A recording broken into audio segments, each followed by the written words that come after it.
Eh bakit sinasabi mo na moronic? Words mo ha. Bakit mura yun eh? Sinasabi mo. Puro obobs ang mga taga-senado. Ginamit niya yung word na yun. Moronic. Hindi na yan. Paul yan. Oo. Paul yan. Parang siya lang ang matalino.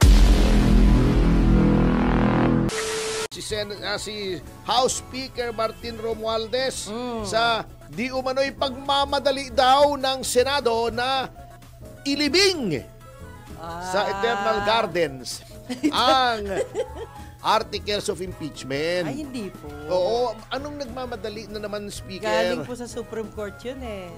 Immediately executory. Tama si Senate President Cheese. Okay. Noong ang nakalagay sa Constitution ay forthwith, sabi nyo, madaliin. Mag-hearing agad. Kasi sabi nyo, forthwith. Ang ibig ng forthwith, immediately. Sabi daw ni Ontiveros. Pag sinabing immediately, sa lalong madaling panahon. As in now na. Oh. Ngayon, pag ang Supreme Court nagsabing immediately, ay wag muna. Maghintay tayo. Extension pa. Yun ang sinasabi ko noon sa kanila. Forthwith sila ng forthwith. Bakit kayong immediately executory? Ayaw nang i-forthwith. Pag sila, iba yung meaning. Ay, malungkot yun. Huwag naman ganun. Eto pa ha.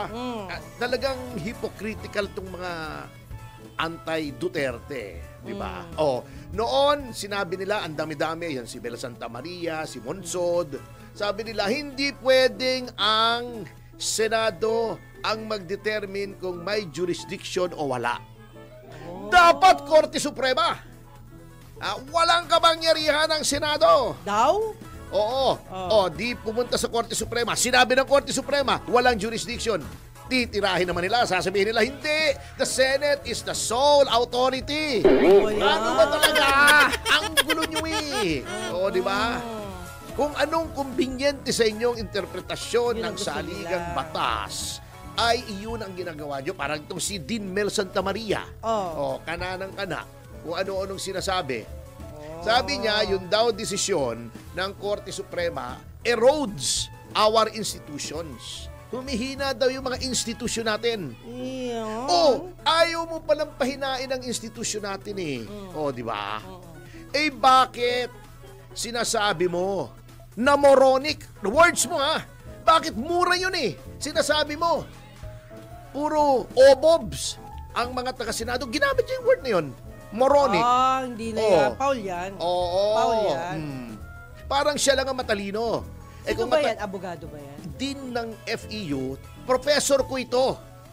Professor ko ito sa College of Law. Si Mel Santa Maria. Yun nga graduate nga siya ng Ateneo, hindi nga siya ginawang dean.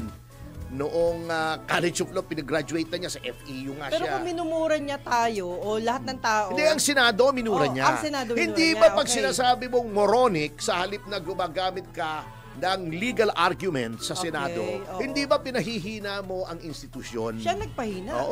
Hindi ba, di ba, nag-statement ang IBP? Attorney Santa Maria.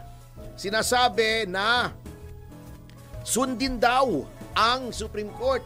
Huwag daw magsasabi na dapat suwayin ang Supreme Court. Dahil pabor sa kanya. Tinamaan siya. Sabi niya, ano ba to? Patama ba sa akin to? Sabi niya, kung patama sa akin to, ay palpak ang IBP. Walang abogado na sinasabing huwag sumunod sa Supreme Court.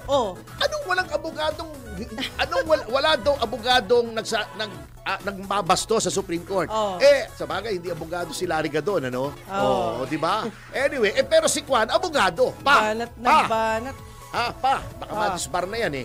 Si Laila de Lima. Ano yung pinagsasasabi niya sa Supreme Court? Pagkatapos magsosorry siya.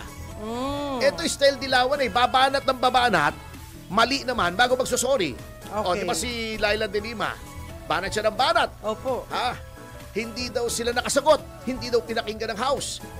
Nagdesisyon na lang ang Korte Suprema. Nung pinakita siguro sa kanya ng staff niya, ma'am, sumagot yung House, nag-file ng answer yung Solicitor General. Nag-sorry siya, mali daw siya.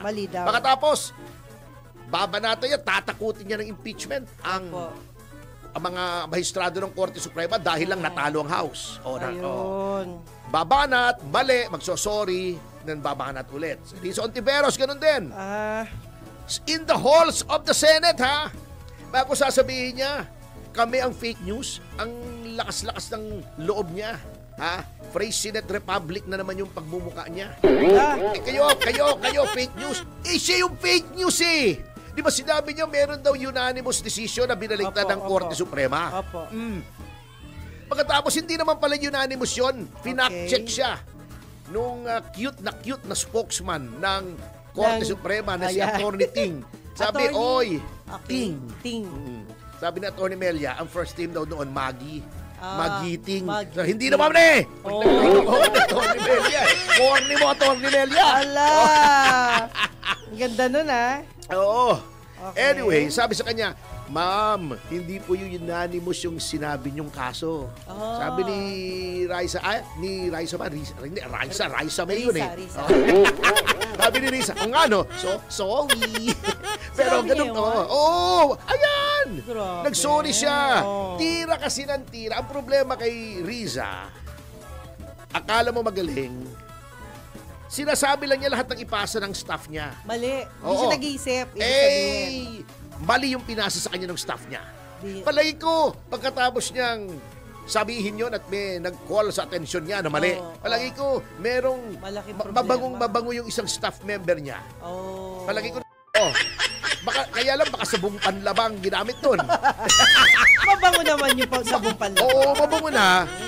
Maputi pa. Yes. Puputi pa siya kasi maraming bleach yun eh. Diba natatandaan mo si Silvia Latorre? Yes po. Labadami, labango. Kala mo inabot. Inabot, di ba? Labadami, labango. Yun. Palagay ko, ewan ko kung nasabon, mabango, nag-impake na. Kinuha na yung mga gamit at umalis na sa Senado. Pero mo, napahiya mo yung boss mo, sinabi mo, Ma'am, ito, banatan nyo, nakakita ako. Unanimous, pero ni-reverse. Sige, thank you banat siya.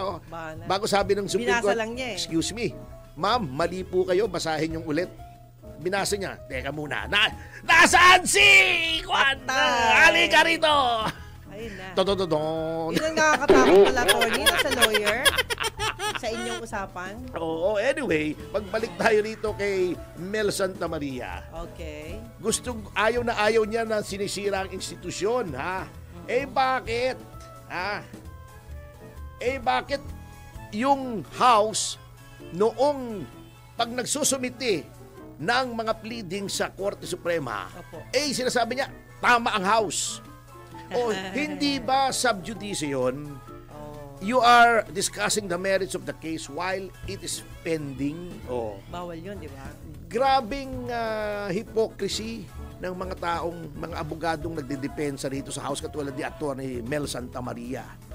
Bago sasabihin niya, ang Korte, ang isang body ay hindi pwedeng mag-determine ng sarili niyang jurisdiction. Sabi niya sa amin doon sa tinuturo niya sa Public International Law, yung mga tribunals ay pwedeng mag-determine kung may jurisdiction sila o wala. Di taliwas doon sa tinuro niya sa amin. Ay, naku naman tong kasi naman, ang mga abogadong to, yung mga sinasabi ng legal mercenaries, hindi legal mercenaries, hindi ko sinasabing siya yun. Ibig sabihin, yung talino nila, kung meron man silang talino. Siguro naman may talino yung mga yan. Naging abogado, mga distinguished pa, naging dean pa. Di ba? Malakas pa. Anong malakas? Malakas siya doon sa school. Kasi hindi ko siya inabot ganun ba? Hindi, College of Law kasi. Okay. Anyway, nakukulayan yung kanilang opinyon ng kanilang mga bias. Di ba? Maging parehas kasi kayo, you have to be true to yourselves as lawyers. Kung anong nasa batas, yun. Sasabihin mo, ayaw mo mag-erode ang institutions, tinitira nyo ng tinitirang Korte Suprema. Sasabihin nyo, walang abogado na nagsasabing suwayin ng Korte Suprema. Sino yung legal luminaryong kausap ni Juan Bol? Ay, ano yun? Secret yun. Hindi, attorney. Kaya ako nagsabi ng tungkol sa law kasi nag-proctor ako ng, di ba sabi sa inyo? Procter and Gamble? Di ba Pringles yun? Hindi, nag-proctor ako ng law din. Kay attorney, in behalf of Attorney Gonzales. Okay. Raul Gonzales. So, hindi ko siya narinig dating Justice Secretary. DOJ Secretary. Oo, magaling yan. Dating Tanod Bayan. Yes. Kaya po sabi ko, parang hindi ko pa siya narinig. Yun ang ibig sabihin. Hindi mo na talaga maririnig si Raul Gonzales. Patay na eh. Hindi pa. Si Dean, yung Dean na yan. Buhay pa. Oo, yung Dean na yan. Ay, nako.